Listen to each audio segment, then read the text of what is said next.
DMS, coin de la réussite.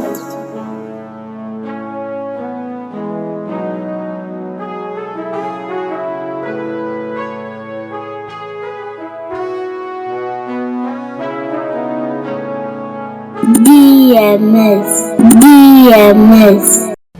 Bonjour, bonsoir peuple de Dieu à travers le monde. Ça dépend de l'heure à laquelle dont vous allez nous suivre. Nous sommes toujours dans notre émission Des ténèbres à la lumière. Et aujourd'hui, nous allons développer un sujet qui est très important. On avait parlé là-dessus, mais autrement. Là, on était en train de parler sur les alliances. Et aujourd'hui, nous allons parler sur l'autel contre les autels. Et avant de commencer, nous allons d'abord prier et recommander ces moments entre les mains de Dieu pour que le Seigneur puisse édifier une personne qui est en train de nous suivre quelque part à travers le monde. Seigneur Jésus le Christ de Nazareth, nous recommandons ce moment de partage entre tes saintes mains. Que ta grâce soit manifeste, édifie le bien-aimé qui est en train de nous suivre quelque part. Que ta grâce soit manifeste, Seigneur, à travers ce partage, qu'une personne puisse se retrouver et qu'une personne puisse être délivrée dans le nom puissant, glorieux et merveilleux de Jésus le Christ de Nazareth. Nous avons notre thème qui est intitulé « L'autel contre les autels ». Nous allons d'abord essayer de définir qu'est-ce qu'est un autel. Et après, maintenant, nous allons essayer d'entrer dans le vif du message pour rencontrer le besoin d'une personne quelque part. Qu'est-ce qu'est d'abord un autel? Et lorsque nous parlons des autels, je ne parle pas de n'importe quel autel, je parle des autels maléfiques, des autels sataniques, ce qui veut dire des autels qui sont bâtis, qui sont tissés par les humains en collaboration avec le monde des ténèbres. Qu'est-ce qu'un autel? C'est ce que nous allons essayer de définir. Je vais donner la première définition. Un autel est un lieu où sont tissées les alliances avec non seulement les esprits du monde des ténèbres, mais aussi avec les personnes faisant partie du monde des ténèbres. Un lieu d'établissement d'une alliance. C'est comme si nous prenions la confrérie de la sorcellerie, une confrérie qui se réunit quelque part, ils ont leur autel qui les relie en contact avec les esprits et cet autel les relie encore eux-mêmes entre eux. Nous donnons encore une autre définition. Un autel, c'est un lieu de communion avec des entités spirituelles du monde des ténèbres. Un lieu de contact avec les idoles et des relations avec des démons. C'est comme si vous prenez un défunt, il a toujours sa chambre secrète qu'ils ont l'habitude d'appeler le sanctuaire, là où il y a un endroit qui le permet, un endroit qui est consacré à ses esprits, qui le permet d'entrer en contact avec ses esprits et qui permet les esprits de l'entité qui travaille avec lui de transiter par là, de descendre pour venir entrer en contact avec lui. C'est pour cela que je vous ai dit, c'est un lieu de contact, un lieu de contact. Une autre définition, qu'est-ce qu'un autel? C'est un lieu d'adoration où sont apportés les sacrifices destinés aux puissances, aux divinités et objets qui sont adorés. Et dans cette définition, nous pouvons comprendre aussi que un autel, c'est un endroit où les gens apportent leurs sacrifices. Si vous allez dans le monde de la sorcellerie, même s'ils sacrifient une personne, c'est à l'autel de leur confrérie où ils présentent le sang de la victime devant les esprits. Et c'est un endroit où les esprits peuvent recevoir le sacrifice, peuvent recevoir les offrandes venant de leurs partenaires en alliance. Une autre définition. Un autel, c'est un lieu d'échange spirituel où le sang est versé en contrepartie de quelque chose émanant du monde des ténèbres. C'est toujours dans le même sens, un endroit où on apporte des sacrifices à l'entité ou à la divinité qu'on est en train de vénérer. En échange, vous recevez ce que vous êtes en train de demander. Une autre définition. Un autel, c'est une table à manger spirituelle où les esprits s'alimentent et où on offre de la nourriture à certains esprits. Nous pouvons prendre comme l'exemple chez le Badoubakat, où on construit toujours les gens qui travaillent avec ces esprits appelés des Mikalaï, des Mikenji, de Kisimba, ils ont l'habitude de construire une petite maisonnette à côté de la maison et ils ont l'habitude d'entrer dans cette petite maisonnette pour présenter, pour apporter la nourriture, pour nourrir ces esprits. On les appelle communément ici chez nous les Mamoulopwe, c'est fréquent chez les Baluba Katsa et chez les Luba du Kassai. Et un hôtel aussi, c'est un lieu de transaction des esprits des ténèbres. Un hôtel est un endroit aussi qui facilite le transit des esprits qui quittent le monde des ténèbres vers le monde des humains. C'est-à-dire un endroit qui leur facilite à transiter facilement, à descendre facilement et venir opérer. C'est pour ça que vous avez remarqué, dans la Bible, lorsqu'on nous parlons des Baals, il y avait des hauts lieux, il y avait des hôtels qui étaient dressés tout au long de la ville par lesquels les gens présentaient des offrandes à Baal et c'était aussi des endroits par lesquels cet esprit transitait pour manifester sa puissance au milieu de ses adorateurs. Et je vous informe que dans chaque ville, il y a toujours des endroits qui sont consacrés, des endroits qui sont bien préparés mystiquement par des cérémonies, un endroit qui est consacré aux esprits pour faciliter le transit des esprits venant du monde de pandémonium, du monde des ténèbres, vers le monde des humains. Nous pouvons aussi encore définir l'autel comme un lieu où, un endroit où on établit les contacts avec le monde des ténèbres. C'est pour ça que vous allez voir les occultistes, ils ont toujours un endroit où ils se présentent, où ils se dirigent, que ce soit dans la maison, ça peut être dans les coins de la maison, ça peut être quelque part. Lorsqu'il veut parler à ses esprits, lorsqu'il veut appeler ses esprits, il doit aller dans cet endroit, ou bien cette chambre qui est consacrée à ces cérémonies. C'est un endroit qui lui permet d'entrer en contact avec ses esprits, un endroit qui lui permet de faire plusieurs choses avec les entités dont il est en alliance.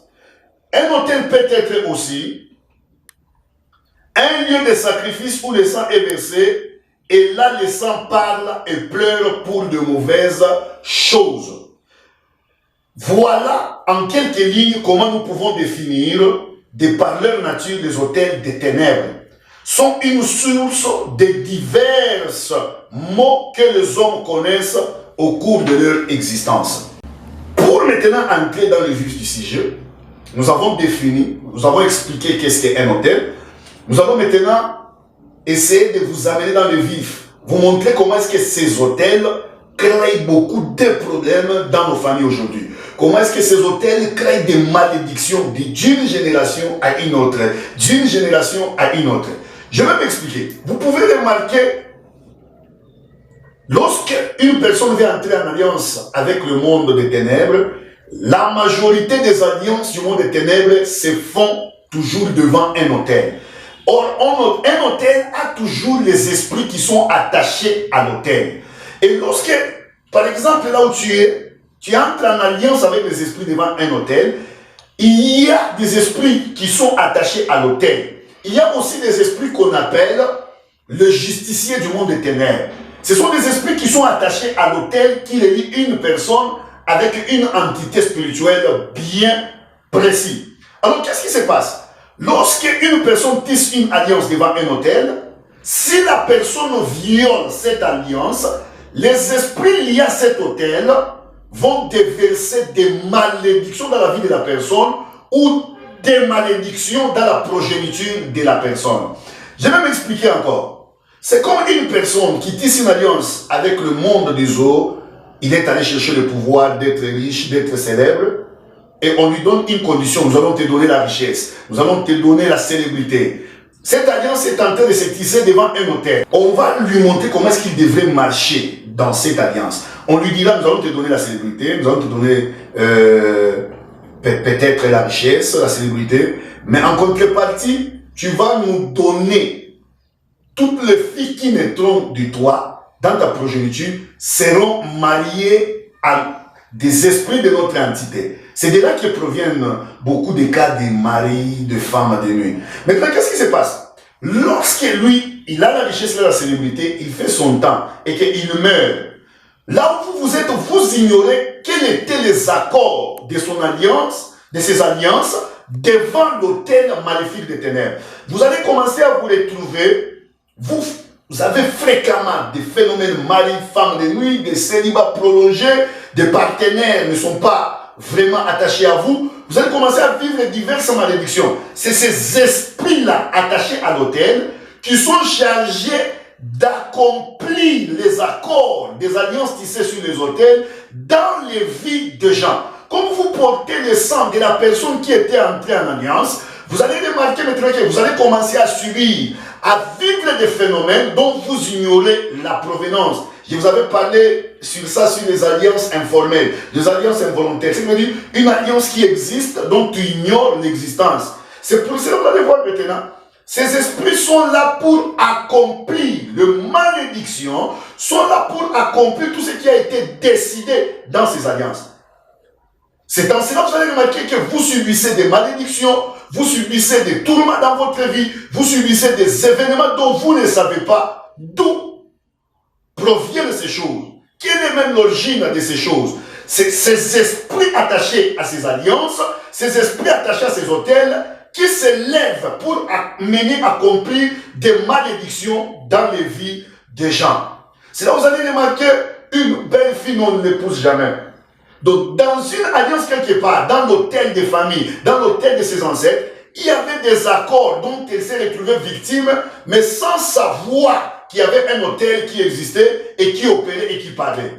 Peut-être dans cette alliance, votre grand-père ou bien votre papa avait dit que toute ma progéniture servira mes divinités. Toute ma progéniture resteront comme des serviteurs des esprits de l'entité dont je suis en train de travailler avec.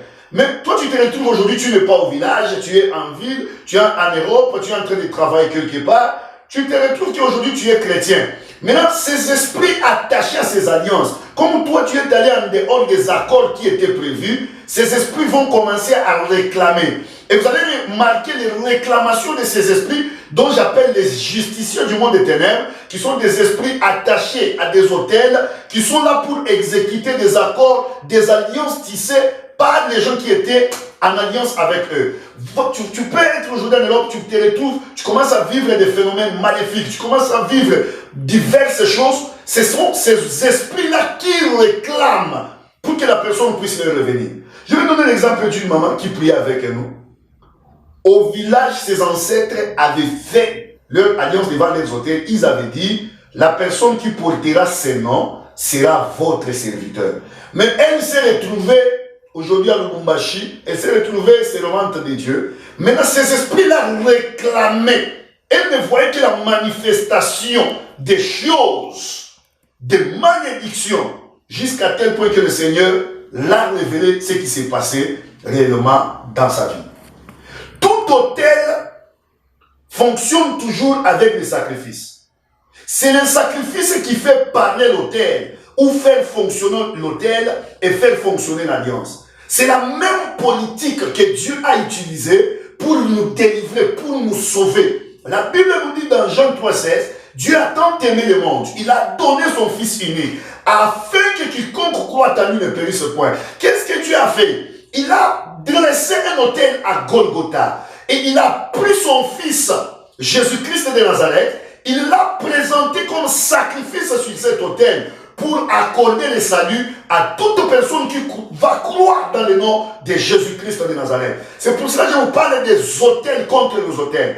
Laisse-moi te dire, bien aimé dans le Seigneur, il y a les autels de tes parents, il y a les alliances de tes parents, il y a des autels maléfiques venant de ta famille directement, qui te réclament, qui t'oppriment, qui lancent des malédictions.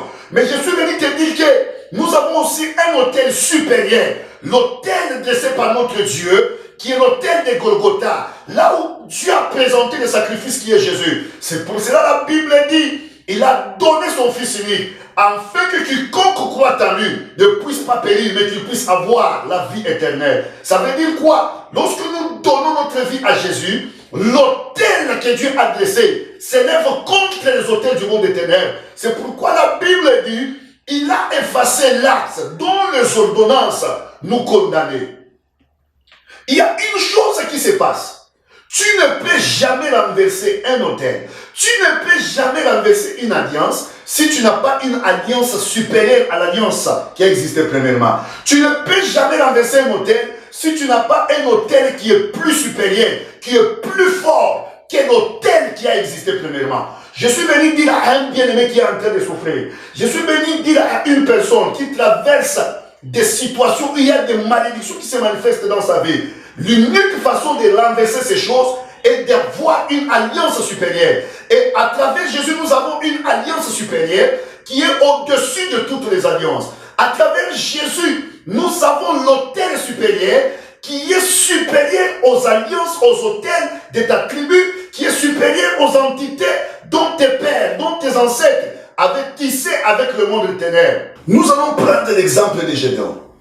Pour renverser les autels, l'autel de son père, les divinités de son père, il devait d'abord tisser une alliance qui était supérieure à l'alliance dont son père avait. Il devait avoir un autel qui devait être supérieur à l'autel que son père avait. Vous allez prendre Juge 6, 24 à 25. Nous allons lire pour vous. Gédéon bâtit là un autel à l'Éternel et lui donna pour nom l'Éternel paix. Il existe encore aujourd'hui à Ophrah, qui appartenait à la famille d'Abiézer. Dans la même nuit, l'Éternel dit à Gédéon, prends les jeunes taureaux de ton père et un second taureau de ce temps, renverse l'autel de Baal qui est à ton père et abat les dieux sacrés qui est dessus. Avant d'attaquer l'autel de son père, Gédéon devait d'abord bâtir l'autel de son Dieu. Je ne te demande pas de bâtir un autel parce que l'autel de Golgotha aujourd'hui est spirituel. Tout celui qui donne sa vie à Jésus, tout celui qui croit dans le Seigneur, entre directement en alliance avec Dieu. Directement, il se connecte à l'autel de Golgotha qui est devenu spirituel. Ce qui veut dire, avant de renverser un autel, il faut avoir un autel qui est supérieur au premier autel. Avant de renverser une alliance, il faut avoir une alliance qui est supérieure à l'alliance qui existait premièrement. Je vais te dire là où tu es. Tu vois des malédictions, des célibats prolongés. On ne te prend jamais au travail. Tu travailles, tu ne gagnes rien. Les enfants d'Israël étaient aussi dans la même situation. Le Gédéon dont je te parle était aussi dans la même situation. Ils pouvaient travailler, ils pouvaient cultiver, mais le mendianite venait lui récupérer tout. Aujourd'hui, tu travailles, mais tu n'arrives pas à vivre même le fruit de ton travail. Parce qu'il y a des esprits attachés à un autel de ta famille, de tes ancêtres, qui te réclament. Tu as des relations qui n'arrivent pas à aboutir. Vous pouvez aller même avec vos amis aller chercher le travail. On va les récupérer tous, mais toi, on ne te récupère pas. N'ose pas de chercher à chasser Satan, pas de Satan. Comme j'ai remarqué beaucoup de gens, ils adhèrent dans la morgue, dans le Rose-Croix, dans le mouvement équiste. Ils adhèrent dans le mouvement du message du Graal. Ils adhèrent dans le vaudou. Ils adhèrent dans diverses sectes pour vivre la protection, pour faire tomber les événements maléfiques qui s'opèrent dans leur vie. Laisse-moi te révéler une chose, Satan ne cherche pas Satan. Bienvenue dans le Seigneur. Même Gédéon s'était retrouvé dans cette situation où il pouvait travailler, mais il ne voyait pas les fruits de son travail. Tu te poses beaucoup de questions, mais je suis venu te dire une chose aujourd'hui, qu'il n'y a pas un autre chemin qui peut te secourir si ce n'est que le chemin du Seigneur. Tu peux adhérer dans les loges, tu peux adhérer dans le secte, mais à la fin, tu vas les regretter. Mais je n'ai jamais vu une personne servir le Seigneur et le regretter à la fin. Gédéon a bâti d'abord l'autel à l'Éternel. Tu dois aussi d'abord bâtir ta vie dans le Seigneur. Tu dois donner ta vie à Jésus. Tu dois donner ta vie à Jésus pour faire tomber toutes ces malédictions qui sont manifestes dans ta vie. Si tu as déjà donné ta vie à Jésus, tu dois maintenant t'élever parce que nous avons maintenant l'autorité en Jésus de menacer, de renverser des choses. C'est pas pour rien la Bible dit, voici les signes qui accompagneront ceux qui auront cru à mon nom. C'est-à-dire ils ont cru dans le nom du Seigneur, ils ont maintenant l'autorité. C'est là où la Bible dit, à tous ceux qui ont cru, leur a donné le pouvoir de devenir enfant de Dieu. Ce qui veut dire, lorsque tu as cru, tu es maintenant en alliance avec Dieu. Tu deviens un enfant de Dieu. Et Satan n'a pas de part tant les enfants de Dieu, nous avons maintenant l'autorité de renverser tout ce qui a été tissé, tout ce qui a été dressé avant notre existence, tout ce qui a été tissé par nos parents, par nos ancêtres, par nous-mêmes en touchant à gauche et à droite. Parce que chaque autel a toujours des esprits attachés à l'autel et le sacrifice, le sang qui crie et qui parle sur ces autels. Toi, on t'avait sacrifié que tu devais être épousé des esprits. Tu ne peux pas être épousé dans ce monde. On t'avait sacrifié que tu devais être esclave des esprits des autres. Tu ne peux pas évoluer normalement dans cette vie. Tu dois être toujours prostitué. Tu dois être toujours impudique pour travailler en faveur du monde des autres. Mais si tu veux faire tomber cela, donne seulement ta vie à Jésus. Pas un pied dedans, un pied dehors. Nous devons croire réellement, donner réellement notre vie à Jésus et nous avons l'autorité, le pouvoir de renverser l'autel qui parle contre nous. Même Dieu lui-même, pour nous sauver, il a bâti l'autel à Golgotha et il a placé Christ comme sacrifice sur l'autel, afin que quiconque croit en Jésus soit sauvé et entre en alliance directe avec Dieu. À travers Christ, nous entrons directement en contact avec Dieu et l'œuvre de Golgotha prend chair maintenant dans notre vie. Je vais prendre encore un verset, Jean 3,16, j'ai déjà épelé ça. Car Dieu a tant aimé le monde qu'il a donné son Fils unique, afin que quiconque croit en lui ne périsse point, mais qu'il ait la vie éternelle. Si vous allez dans Jean 1,12, la Bible dit encore là-bas, mais à tous ceux qui l'ont reçu, à ceux qui croient en son nom, il a donné le pouvoir de devenir enfants de Dieu, lesquels sont nés.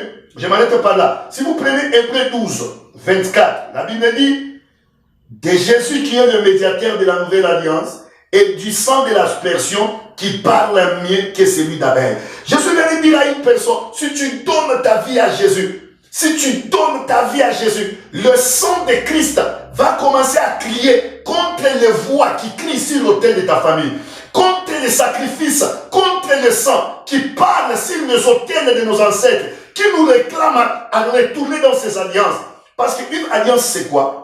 C'est deux personnes qui se relient. Si c'est une personne qui est allée chercher le fétiche, ce qui veut dire il devient un avec l'entité auquel il est allé s'affilier. Ce qui veut dire lorsqu'ils tissent leur alliance, ça veut dire ce qui lui appartient à cette entité, ce qui appartient à cette entité des démons lui appartient aussi. C'est là vous allez voir, lorsqu'une personne entre en contact avec une déesse des eaux, une sirène des eaux, cette sirène va lui donner cette richesse. Et le monsieur aussi, ce qui lui appartient, ses enfants, son sang, son âme lui appartiennent aussi directement. Comme tu as le sang de tes ancêtres, c'est pour cela, le sang qui est dans ces autels, c'est pourquoi ces alliances te réclament. Mais lorsque tu donnes ta vie à Jésus, la Bible nous dit, le sang de Jésus crie, le sang de Jésus parle mieux que le sang d'Abel. Je suis venu dire à une personne, si tu donnes ta vie à Jésus, et que le sang qui est sur les autels dont avaient dressé tes parents, avaient dressé tes ancêtres,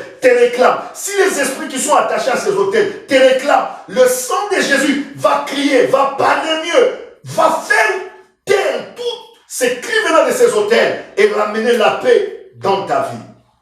Parce que la Bible nous dit dans Colossiens 2,14, il a effacé l'acte dont les ordonnances nous condamnaient et qui subsistait contre nous. Il l'a détruit en les clouant à la croix. Oh, bien-aimés dans le Seigneur, nous sommes sauvés en Jésus-Christ. Nous sommes sauvés, nous obtenons la paix, nous obtenons la délivrance. C'est pourquoi à la croix, il a dit, tout est accompli. Devant un autel satanique, tes ancêtres avaient des paroles qu'ils avaient prononcées. Tes parents avaient prononcé certaines paroles. En Jésus aussi, à la croix de Golgotha, il y a des paroles que Jésus aussi a prononcées pour te rendre libre. Il y a des paroles que Christ a prononcées pour te sauver. C'est pour cela à la croix, il a dit, oh, tout est accompli. Ce qui veut dire, en Christ nous sommes accomplis. Tout ce qui veut dire, si tu étais esclave, en Christ tu obtiens ta liberté. Si tu étais sacrifié, en Christ tu obtiens ta délivrance. Si tu étais sous des malédictions, en Christ tu obtiens ta bénédiction. Parce que la Bible nous dit ceci.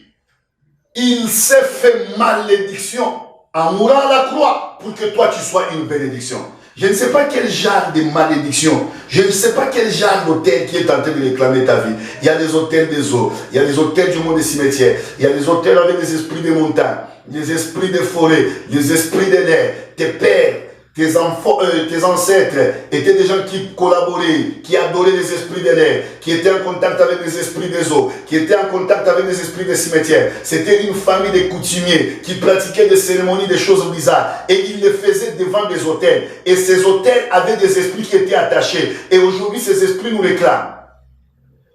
Surtout si tu as l'appel de ces esprits, tu dois être devin, tu dois être chef coutumier, et que tu te retrouves que toi tu as refusé cette vie, mais tu n'es pas en Christ et tu es quelque part. Tu vas commencer à vivre des événements toujours malheureux, tu vas commencer à vivre des événements toujours douloureux, des malédictions vont commencer à te poursuivre, mais heureusement pour toi, il y a une personne qui t'a aimé, heureusement pour toi, il y a une personne qui a donné sa vie à ta place, heureusement pour toi, il y a une personne qui s'est fait offrande, qui s'est fait sacrifice à Golgotha. Aujourd'hui, nous avons l'autel spirituel de Golgotha, ou par lequel l'autel contre les autels, la puissance contre la puissance, les alliances contre l'alliance de Jésus, et l'alliance de Jésus est supérieure, l'autel de Jésus est supérieur, et il fait tomber tout, et tu obtiens ta délivrance dans le nom de Jésus. Je ne serai pas trop long aujourd'hui, parce que c'est maintenant aujourd'hui que nous reprenons les émissions. Nous aurons diverses émissions, et nous allons entrer en profondeur. Nous allons parler aussi sur quelques sujets branhamistes, pour essayer un peu de mettre la lumière, parce qu'aujourd'hui, il y a le buzz sur Internet, sur le mouvement de branhamisme. Nous devons commencer aussi la débranhamisation.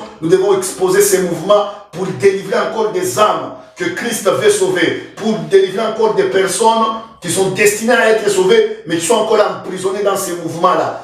Là où tu es, tu vas prier avec moi. S'il y a une alliance, s'il y a un autel de tes parents, de tes ancêtres qui est en train de te poursuivre, la première des choses que je vais te recommander est de donner ta vie à Jésus. Parce qu'en donnant ta vie à Jésus, tu entres directement en alliance avec Dieu. La deuxième des choses, tu dois faire une repentance. Tu dois renoncer à tous les dons spirituels obtenus par les canaux des ancêtres, par les canaux familiales, par les canaux de ces hôtels maléfiques.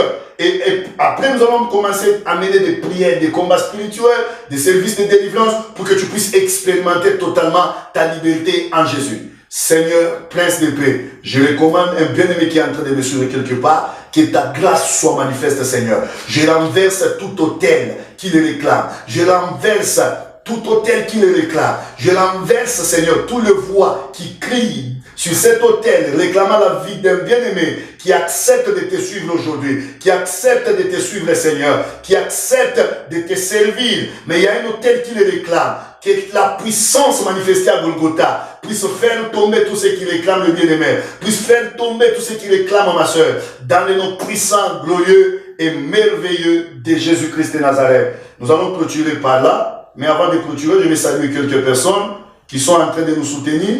Je salue la sœur Liliane Madouzei en Roumanie. Je salue aussi la sœur Clémence Itzanadoko qui est en France. Je remercie aussi la sœur Gladys Ayafort qui est aux États-Unis et qui est en train aussi de passer des moments difficiles. Que la main de Dieu soit avec toi, bien-aimé dans le Seigneur. Ciao, à la prochaine. DMS.